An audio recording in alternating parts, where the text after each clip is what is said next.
एक बार की बात है, दिल्ली शहर में लकी नाम का एक प्रॉपर्टी डीलर रहता था। वो लोगों को मकान खरीदने और बेचने में मदद करता था। एक दिन लकी अपनी दुकान के अंदर बैठा होता है, तभी वहाँ पर एक आदमी आता है और बोलता है, भाई साहब, मेरा नाम चौबे है और मैं अपना एक मकान बेचना चाहता हूँ। क्या आप मेरा मकान बिकवा सकते हो? आदमी की बात सुनकर लकी हंसने लगता है और बोलता है, क्या बात कर रहे हो चौबे जी, हमारा तो काम ही है मकान बेचने का, और आप मकान की क्या बात कर रहे हो? मैं तो आपको भी बेच दूं। लकी की बात सुनकर चौबे को गुस्सा आ जाता है और वो गुस्से में बोलता है, लगता है आप बातों के ही शेर हो।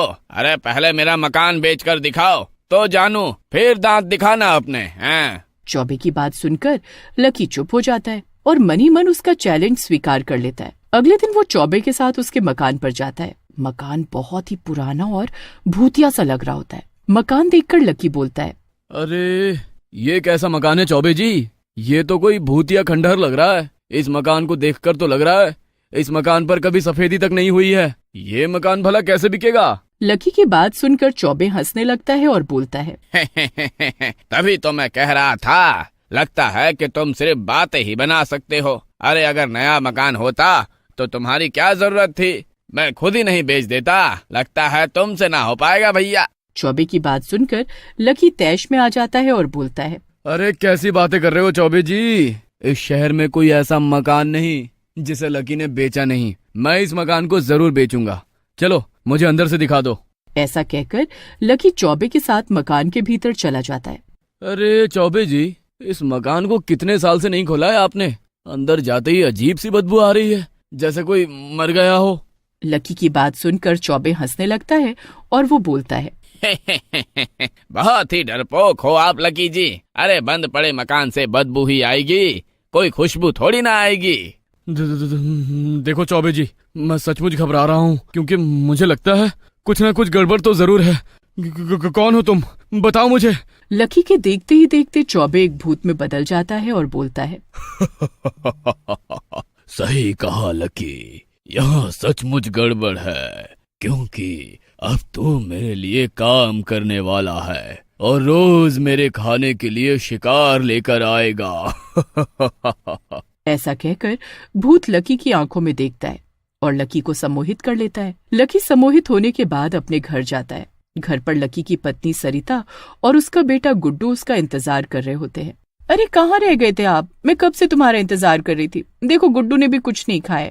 लेकिन लकी सरिता को कोई जवाब नहीं देता और अपने कमरे में जाकर सो जाता है। ये देखकर गुड्डू सरिता से बोलता है, देखो ना माँ, पिताजी को ना जाने क्या हुआ है, वो बिना कुछ कहे ही सोने चले गए। वो तो मुझसे कभी बातें किए बिना नहीं सोते हैं। गुड्डू की बात सुनकर सरिता बोलती है, अरे बेटा, पापा थक गए होंगे, कितना काम करते हैं। चल आज मैं सो जाती हूँ तेरे साथ, और साथ ही साथ मैं तुझे कहानी भी सुनाऊंगी। फिर गुड्डू और सरिता गुड्डू के कमरे में सोने के लिए चले जाते हैं। गुड्डू सो जाता है, लेकिन सरिता को नींद नहीं आती। वो उठती है और लकी के कमरे में झांकती है।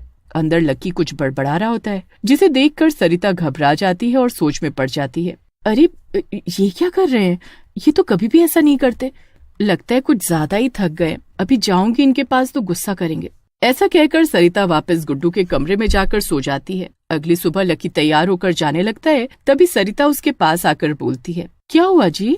आप कुछ परेशान लग रहे हैं। आपने नाश्ता भी नहीं किया और रात में भी कुछ बड़बड़ा रहे थे। मुझे बताओ ना क्या परेशानी है। सरिता की बात सुनकर लकी गुस्से में बोलता है, तो तू मेरी जासूसी कर रही है? चुपचाप अपना काम कर, नहीं तो यही ठीक कर दूंगा, समझी? लकी को यूं गुस्से में देख सरिता घबरा जाती है और कुछ नहीं कहती। लकी घर से निकलकर अपनी दुकान में आ जाता है और किसी शिकार का इंतजार करने लगता है। तभी वहाँ एक काला आदमी आता है और बोलता है, भाई मेरा नाम कल्लू है और मेरी नई नई नौकरी लगी है। यहाँ मुझे कोई मकान दिला दो किराए के लिए। उस आदमी को देखकर लकी खुश हो जाता है और बोलता है, हाँ हाँ हाँ, अरे आपको मकान किराए पर चाहिए तो समझो आप बिल्कुल सही जगह पर आए हो। मैं आपको अभी मकान दिखाता हूँ, कम पैसों में बिल्कुल हवेली जैसा घर। हाँ। फिर लकी कल्लू को लेकर बंद पड़े मकान के पास ले जाता है। अरे कल्लू जी, इससे बढ़िया और आलीशान मकान इतने कम किराए में और कहीं नहीं मिलेगा। ये मकान तो महल है, महल। हाँ। लकी की बात सुनकर कल्लू बोलता है, अरे भैया, खाली तारीफ ही करोगे या फिर मकान भी दिखाओगे? कब से बोले ही जा रहे हो। चलो आगे से हटो, मैं भी तो देखूं कैसा होता है महल। ऐसा कहकर कल्लू मकान के अंदर चला जाता है और मकान को देखता है। मकान पूरी तरह से नया होता है और अरे वाह लक्की भैया, क्या सुंदर मकान है, मजा आ गया। ये तो आप अभी पक्का कर दो, मैं आपको पैसे देता हूँ। ऐसा कहकर कल्लू जेब से पैसे निकालकर लकी को दे देता है। अरे लकी भैया, ये क्या हो रहा है? इस घर में हम दोनों के अलावा भी कोई है क्या? ये दरवाजा अपने आप बंद क्यों हो गया? लेकिन लकी कुछ नहीं बोलता। उसी समय वहाँ चारों तरफ से धुआं आने लगता है और थोड़ी ही देर में कमरा धुएं से भर जाता है। ये देखकर कल्लू बोलता है, अरे मर गया रे, ऐसा तो केवल भूतिया फिल्मों में ही होता है। मुझे लगता है ये भूतिया मकान है और ये डीलर भी भूतिया ही है। हे भगवान, मैं ये कहाँ फंस गया? धीरे धीरे धुआं छटने लगता है और जब धुआं पूरी तरह से हटता है तो लकी के साथ भूत खड़ा होता है और हंस रहा होता है। सही कहा तूने काले आदमी, तू फंस चुका है और मैं तेरा शिकार करूंगा।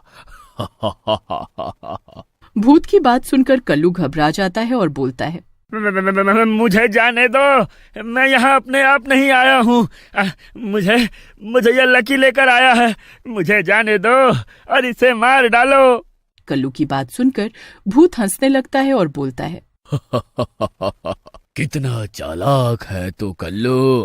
अरे मेरा ही गुलाम है ये और मेरे कहने पर ही तुझे यहाँ लेकर आया है, समझे?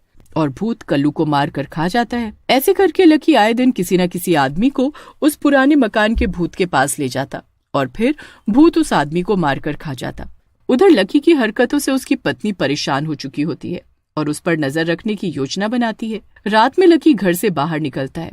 सरिता भी उसके पीछे पीछे चलने लगती है। आगे जाकर लकी को सुंदर नाम का गाँव वाला मिलता है, जिसे देखकर लकी बोलता है, अरे सुंदर भैया, कहाँ भागे जा रहे हो? ऐसा लग रहा है जैसे पुलिस पड़ गई हो पीछे। अरे नहीं नहीं लकी भैया, ऐसी कोई बात नहीं है। काफी देर हो चुकी है, घर पर पत्नी इंतजार कर रही होगी, बस इसीलिए।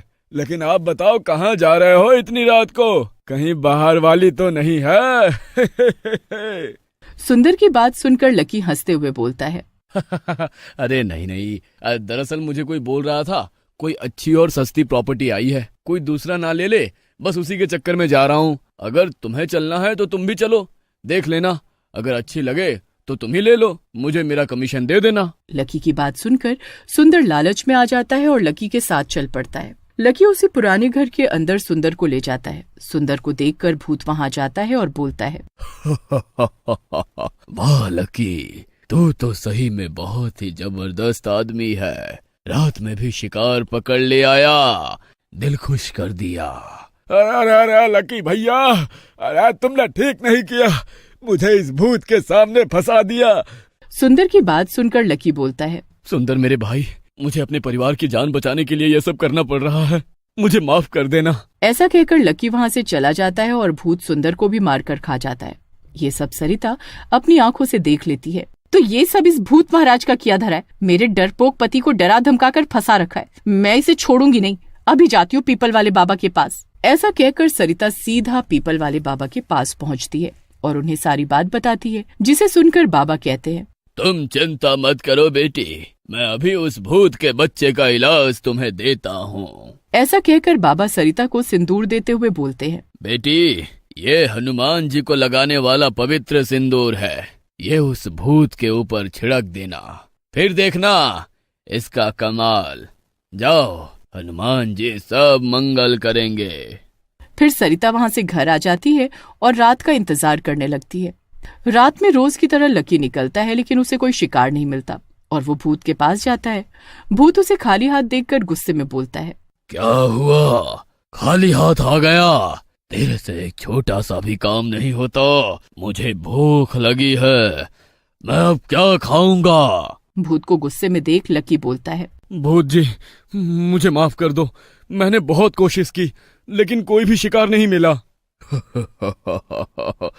तो ठीक है, आज मैं तेरा ही शिकार करता हूँ, क्योंकि भूख बड़ी चीज है भैया। ऐसा कहकर भूत लकी की तरफ बढ़ने लगता है, लेकिन तभी सरिता वहाँ आ जाती है और बोलती है, मेरे रहते तू मेरे पति को मारेगा दुष्ट, मैं तुझे अभी सबक सिखाती हूँ। ऐसा कहकर सरिता हनुमान जी का पवित्र सिंदूर भूत के ऊपर डाल देती है। सिंदूर के प्रभाव से भूत जलने लगता है और थोड़ी ही देर में गायब हो जाता है। तुम आ गई सरिता, तूने मेरी जान बचा ली। अगर तू नहीं होती तो ये भूत मुझे भी मारकर खा जाता। फिर सरिता और लकी दोनों खुशी खुशी अपने घर आ जाते हैं।